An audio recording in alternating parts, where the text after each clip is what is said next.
Welcome back to your favorite podcast, Two Q's in a Pod, joined by my co-host John Webb. Happy Thursday, my man. Sorry about it, but getting to it late in the week. Yeah, it's better that it's Thursday though because Tuesday and Wednesday are just depressing now. I forget how miserable it is having no football on any days, and we've only had it back for what, a week, 2 weeks. So it's good to be Thursday. Yeah, I was gonna say you don't know what you miss until it's gone, and we Yeah, get football on the weekends, and then I'm looking at myself on Tuesdays and Wednesdays like I don't know what to do with myself.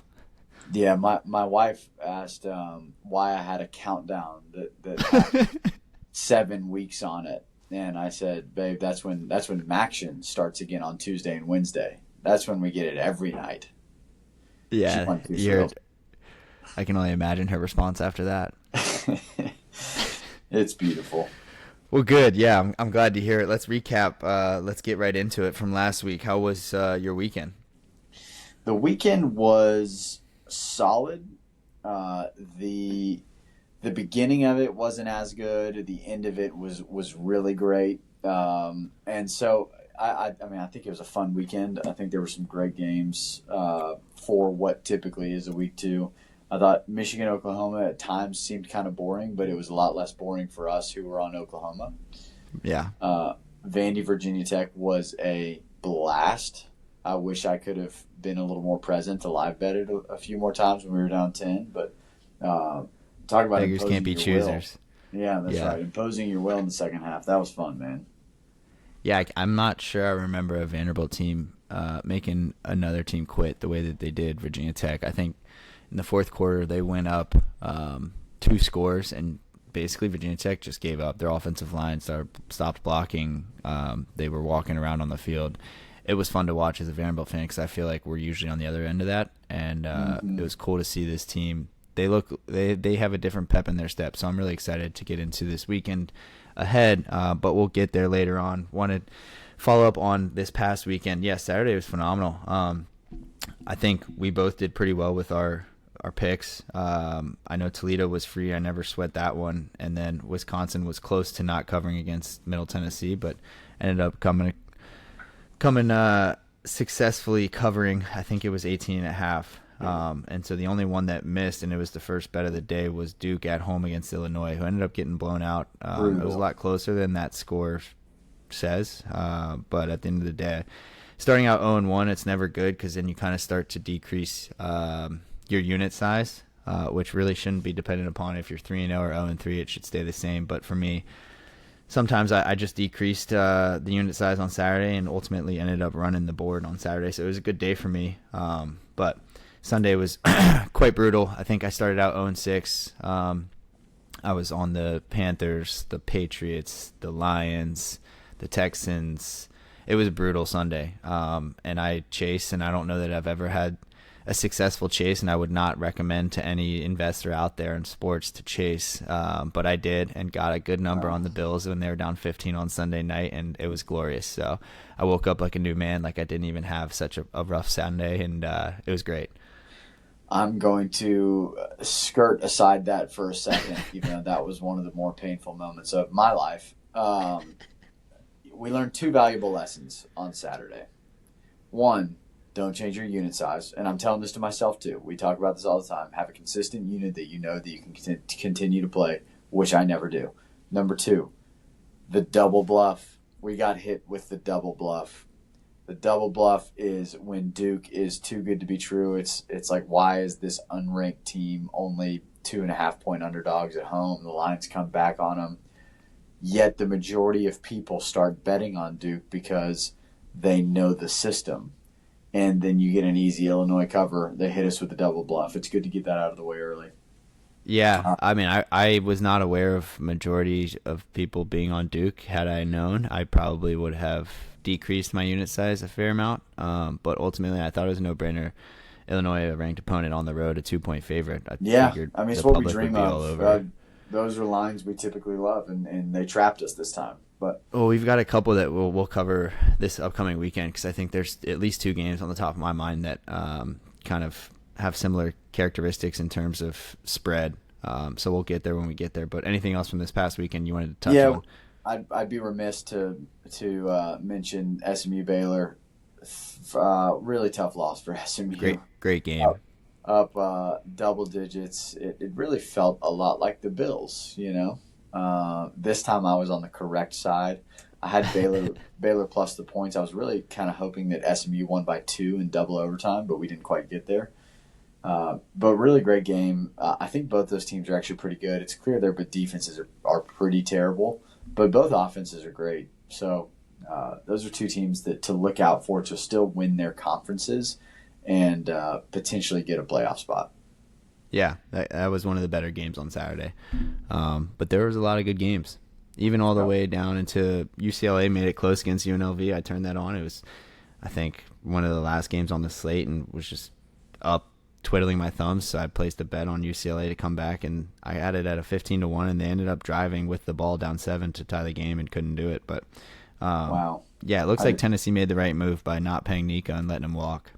Yeah, it does look like that. I feel bad for him, honestly, because, again, I mean, he's young. And he's just got to – that's some tough advice that he has been given, and I feel bad for him. But at the end of the day, he's making a million. I was going to say, how bad can you feel? He's a millionaire in college.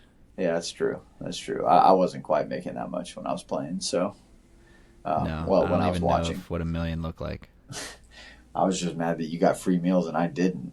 So that's beside the point. Yeah, so let's move on. So this upcoming weekend, I'm really looking forward to. I think we've got a phenomenal slate, even starting today, all the way through Friday, Saturday, Sunday, and then Monday we have a doubleheader. So buckle up, put your seatbelt on. We got a full weekend ahead. Yeah, it's not the best morning slate on Saturday, and then it really ramps up afternoon and evening. I think they're. I beg to differ, but go on. Yeah, tell us what you like. I have my eyes on 2 games on Saturday morning that I really want to get into. So if there's anything on the Thursday, Friday games that you want to talk about, Wake Forest touchdown underdog at home against NC State. Neither program has looked good to begin the year. I think Wake Forest squeaked out a win against Kennesaw State week 1, and NC State barely got out of ECU last week or 2 weeks ago. So I will not be touching that. I will say NC State did have an impressive showing against UVA. It really frustrated me. I was on UVA plus 3.5, and they were winning the entire game. Missed a field goal late, ended up losing by 4. Virginia did. So NC State, every time they needed a score, they got it. I was actually impressed by their offense. I don't know much about Virginia's defense, but they weren't horrible, is all I'll say. I expected them to be worse considering their first week matchup with ECU, but I digress. Yeah, I'll be staying away from that. Yeah, I mean, I'll take it, obviously, tonight, because I have a problem. But other than that, we'll get into the NFL game tonight. That's what I'll be on. Yeah. That's where I'm going to save my units for, instead of a backyard brawl between the Demon Deacons and the Wolfpack. Love it. Well, hit us with some games that you like this weekend. So I'll go ahead and just start us off with my bronze pick. There are 2 games in the early slate on Saturday. One which will not be a part of my picks, but I'm very intrigued and still trying to figure out what side I'm going to take on it. But my bronze pick for this week is going to be the Wisconsin Badgers on the road. And if you were a listener last year, I've been big on Wisconsin for the past 2 years. Big fan of their coach. I think it's a great program. Yes, they had a slow start to the season. Didn't look so good week 1. Didn't look great last week against Middle Tennessee. But this is just more so. I do not think Alabama should be a 21-point favorite over a Power 5 opponent, let alone a team that has a good defense. I think this is going to be a low-scoring affair. I think Bama may squeak it out 21-17, 21-14, but I certainly think 3 touchdowns is far too many points for a team that I think is a legitimate contender in the Big Ten. I don't want to go against you, and so I'll just say I respect your opinion and leave it at that. I love it. Now, I understand that with a 21-point spread, most people would say, yeah, obviously they're going to bet on Wisconsin, and so hence that line probably speaks to taking Alabama. But again, I just think Alabama's overvalued at this point. Yes, Ty Simpson did impress me last week. Regardless of who they played, he played well. Even if it was on air, he put up good numbers. But at the end of the day, he wasn't facing a defense like Wisconsin. So I'll be interested. Brian Williams is supposed to be back. We'll really see. I think this is another test and another time that Alabama can kind of show all the haters what they really are. I think week one Yeah. we hit it on the head with FSU, and I like Tommy Castellanos. There is no Tommy Castellanos on Wisconsin, so Can I won't be confirm as there's not. I won't be as heavily on the money line there on Danny O'Neil for the Badgers, but I certainly will be on the spread. Yeah, that's fair. Well, again, I think we don't really know what we have with Alabama yet, and we still don't really know if FSU is actually just a really good team this year. We don't know if it was a bad performance. There are a lot of things that go into it, and it takes time to break in a new team with a new quarterback. So it could be that Bama is just not what they used to be, or it could be just some growing pains, and they come out and show why they're still Bama. So that won't be one that I'm on big. But I will go to my bronze pick, and I went back and forth on this one. My problem is this weekend in the majority of the big games that I like, I lean the underdog, and I usually do not like road dogs. For some reason, they are just barking loudly at me. So I think all of my plays will be some road dogs in the evening. I've flirted with making it Miami against South Florida just because that Cinderella run. You love fading South Florida. Yeah, and I really do love South Florida. I mean, I talked about it. I like that team. I know that it's going to end at some point, and they're due for some regression. They are. So is that your bronze pick? No, I flirted with that one. That's my free pick. My bronze pick is actually going to be Texas A&M getting a touchdown on the road at Notre Dame, and I don't know why I like it. I like Marcel Reed. I like Texas A&M has some great skill guys now. They got Concepcion. I don't know if that's how you say it. They're from NC State. He's awesome. Who's great. They have two blazing fast guys on the outside too. I think their offense is great. I am worried about their defense, but I'm not necessarily worried about Notre Dame's offense. So I think that it likely stays somewhat of a close game. I'd rather have points than give points. And so that is the main reason here. Once it hit a touchdown, I felt pretty good about it. So my bronze pick is going to be Texas A&M on the road, night game, tough environment to potentially get the win, but at least cover the touchdown spread. Yeah, I love it. I will be on the Aggies as well. I'm a big Marcel Reed believer. And, I somebody sent me a text saying that A&M and Vandy Moneyline will feed families this weekend. So do what you may with that. You know what? That'll be somewhere in my place. So I can't wait to feed my family. Yeah. Family's hungry. Well, a game that I'm not going to pick is one of my bronze, silver, or gold picks, but I really want to touch base on because I want to get your take on it, is the Clemson at Georgia Tech game. Clemson being 0-2 against the spread, Georgia Tech being 2-0, a home dog. Everybody in the world is on Clemson. If it was flipped and the public was betting on Georgia Tech, it would be a no-brainer. I'd be all over Clemson. But given that the public is betting the 0-2 team here against the spread, I'm a little hesitant to go with the Tigers, and I almost want to back Haynes King because I think this Georgia Tech team's pretty legit. Yeah, this is one of those tough ones because we look at two things. We look at one, line movement and percentage of bets, but we also kind of are anti-trend. Right. And so obviously 0-2 versus 2-0 against the spread. Everybody thinks that Georgia Tech's a little better than they should be. They think Clemson's worse than they should be. So it's strange to see that the majority of people are taking Clemson. But again, it's early. A lot can change from now to Saturday. I will be shocked if Clemson does not win this game. This is a game just as a football fan. As a bettor, I look at that and I say Georgia Tech. Without a doubt, no matter what, I'm always going to fade the public. This is one as a football fan. If I take the game, I think it'll be hard not to take Clemson because they know they have to right the ship. They have obviously looked terrible. I think that line has come down not because there's a ton of money on Georgia Tech or sharp money on Georgia Tech. I think that line has come down because that's how bad Clemson has looked. And so I think that Clemson comes out. I think they play a good defensive game and they open up their offense a little bit more and look better than they did. So I'm going to probably be a little bit on Clemson, maybe money line and a small little money line parlay, but I will not be big on it. And everything in my gut tells me that it should be Georgia Tech. So I'll leave it there. Yeah, I'm the same way. I think Clemson loses this, they probably are out of the ACC race, having dropped 2 of their first 3 games and almost losing to Troy on their only win of the season. Now, granted, they can right the ship and go run the table, win out, and who knows what happens, because obviously the ACC is not a stout conference. Right. But so, again, I think it's a big game for both teams, and I think also on the other side is Georgia Tech. If they win this game, they're looking at an ACC championship and talking about, hey, we can run the table here. We just beat Clemson, who is supposed to be the preseason favorite. So I have not sided with one team or the other, but I am going to get fully behind one or the other. Whether that's Georgia Tech or Clemson, I'll find out Saturday morning. So if you really want to bet the game, you're going to be watching it, follow up with me on Saturday morning, and I'll be sure to give you more intel. But we can move on to our silver picks. I'm just going to say real quick, to your point, you're totally right about them being able to run the table, because they don't play Florida State. They don't really play any other good teams left, and Georgia Tech doesn't. So if they win this game, they are big time in the driver's seat. They get to play Virginia Tech, but it's at home. The rest of their games in the ACC are pretty easy. So they don't play SMU. It's a great schedule. So I think that you are right. This is a massive game for them, and it could be a program-defining win based on what they can do from here. But again, I just don't see Clemson dropping this opportunity to take hold of the ACC control. Yeah, I'm with you. We'll go ahead and fire off your silver pick. Yeah, I was debating whether to make this silver or gold and vice versa with the other, but I'm going to take my silver pick will be Vandy, and this is not a heart play. It truly is not. This line blows my mind. I thought. Do you get anxiety on missing out?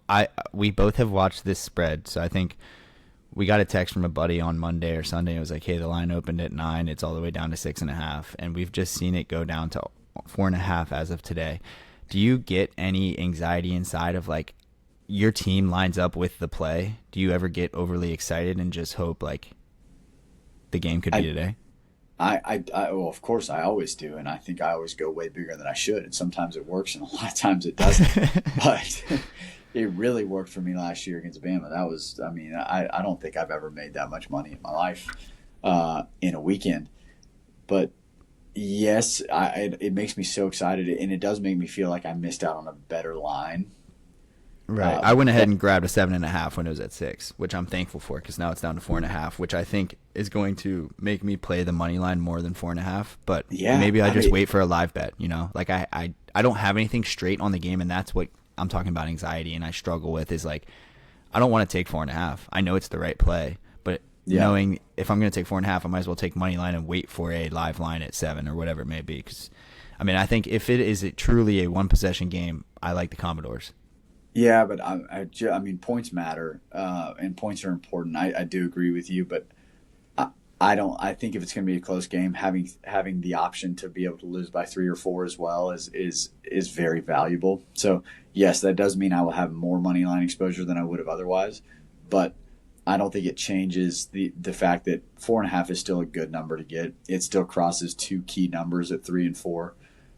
Yes, I'd love for it to be over a touchdown, but I also hate the idea of waiting for a live bet, because then you're sitting there. If you get ball first and score, you're just chasing the entire game, and it's a terrible feeling. I think you trust the number, you trust what's there. But my advice to people would be wait until Saturday to make this play, because I have a good feeling that there's a better chance for there to be buyback on South Carolina than there is to be further steam downward on this line. I don't think it will cross 4. So I think maybe you get a few extra, maybe a half point, maybe a full point, whatever it is. But I think the line will be a little better on Saturday than it is now. And so I'll wait to play it then. But either way, I'm going to take whatever it is, because it's an asinine line. And I don't know how a top team in the country at home with one of the best quarterbacks in the world is only a 4.5 point spread against a Vandy team that had a win total of 4.5. So I'm with you. Yeah. All right, we'll get to my silver pick. I don't love it. I think this is a perfect example of, I don't bet on team names. I obviously bet on quarterbacks and guys and people I think are superior than what Vegas is giving them credit for. But this is just simply a line that is too good to pass up. And I'm going to be on the Florida Gators. I think it's at 8.5. It might even be down to 7.5. I do not like Florida. I do not like Billy Napier. I actually really like Garrett Nussmeier. I think LSU is a tremendously talented team. But seeing that line movement, an SEC opponent, give me 8 points to a team on the road. I think Napier's coaching for his job. If they get blown out, he's probably fired. So give me the Florida Gators plus the points on the road. Sean, that one was going to be one of my picks as well. I did not make it one, so I'm really glad that you did. I was going to touch on it. I love Florida in this spot. I love a buy low opportunity on a team like that. They've got a very hard schedule coming up, and they know they need to stack some good wins. I looked at their live win total is 5.5 for the year right now, which it is crazy for a team that started top 10. But I think Florida's a lot better than people give them credit for. I do think Napier's having a problem there, but I don't think the team is going to give up. And so I like that. I also know that LSU has, 5 new linemen this year, and it's just hard to replicate. I know they have a quarterback back and some receivers and some defense, but that's a hard gap to fill. I think Florida's a really tough team to play. I like that as well. But I will go now to my gold pick. And like I said, keeping it in the same vein, we're taking a road dog again, and it just so happens to be another SEC road dog. So Love it. I know exactly where you're going with this.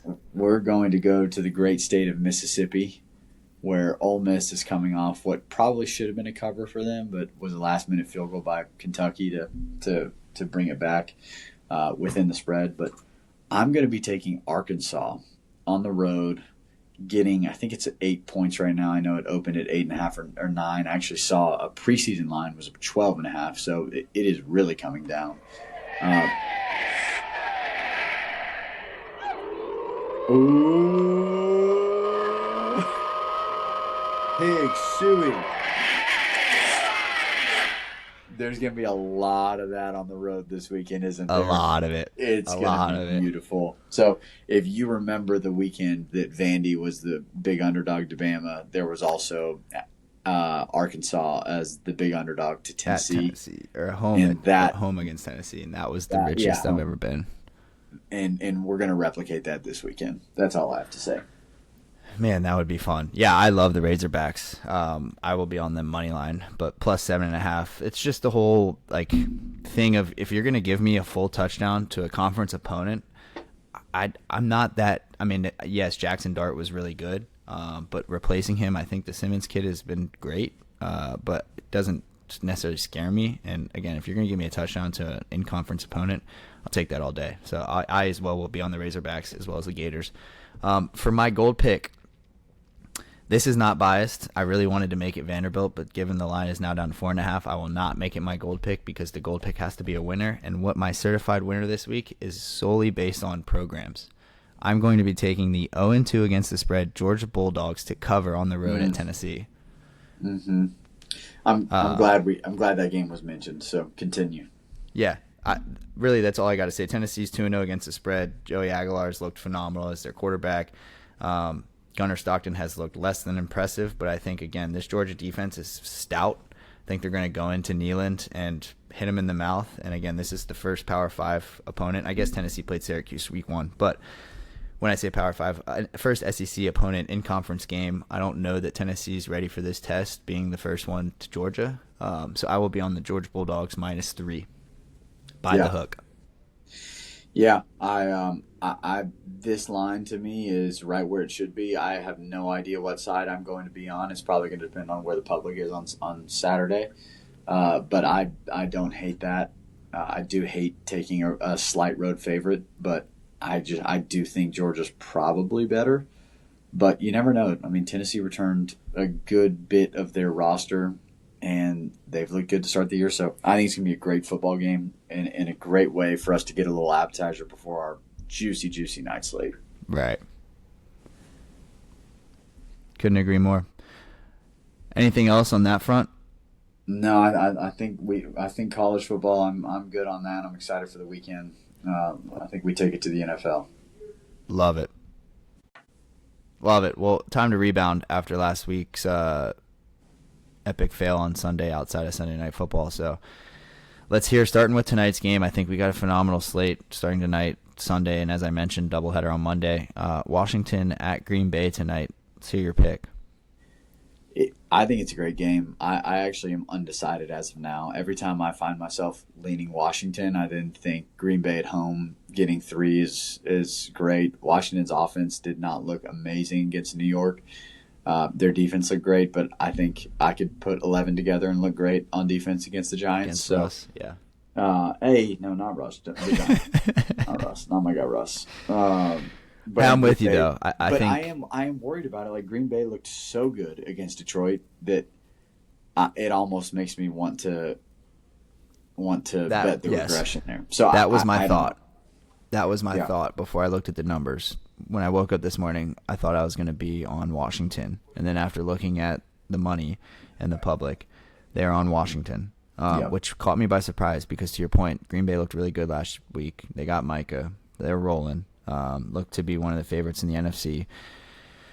I'm going to confidently take them. I'm going to be on the Packers. I'm going to buy it to -3 and ride it confidently just because I do think that Washington is due for regression, especially from last year and Jaden Daniels from his rookie to his sophomore season. Yes, he looked good week 1 against the Giants, but I don't think that he's going to be able to withhold that all season long. I think him and that offense is due for regression. And again, yes, they may have looked good on the defensive side of the ball, but they were facing a lackluster Giants offense where now you're having to deal with Josh Jacobs, Jordan Love, Matthew Golden, Romeo Dubes. The list goes on. They have weapons all across the board. So yeah, I'll be on Green Bay tonight.